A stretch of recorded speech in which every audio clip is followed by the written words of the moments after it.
शेतकरी बंधूंनो, आता कोळपणी खुरपणी डवरणीची चिंता सोडा. इंडियन ॲग्रोचे सिंगल व्हील इंजिन कोळपणी यंत्र. शेतकरी बंधूंनो, इंडियन ॲग्रो इंडस्ट्रीज कृषी मॉल मोशी पुणे यांनी आपल्यासाठी हे आधुनिक कोळपणी यंत्र बनवले आहे.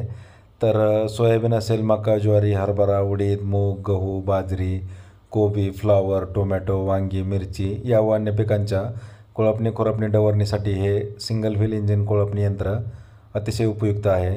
शेतकरी बंधूंनो, मजुरी खर्च व काबड कष्टापासून कायमची सुटका मिळवण्यासाठी उपयुक्त असणारे हे आधुनिक कोळपणी यंत्र. तर या ठिकाणी तुम्ही ह्याला पाहू शकता की ह्याला सिंगल व्हील म्हणजे एक चाक आणि पाठीमागे एक कोळपणी यंत्र या ठिकाणी आपण जोडलेलं आहे. तर त्या कोळप्याच्या ज्या पासा आहेत त्या तुम्ही पेरणीनुसार लहान मोठ्या तुमच्या गरजेनुसार बनवून मिळतात आपल्याकडं. तर वसन काढायसाठी रेस थांबवली की पाठीमागून उचलायचं, वसन काढायचं आणि रेस दाबली की मशीन पुढं जाते. तर ऑनलाईन बुकिंग केल्यास डिलिव्हरी संपूर्ण महाराष्ट्रात घरपोच मिळेल. प्रत्यक्ष डेमोसाठी कंपनीमध्ये भेट द्या.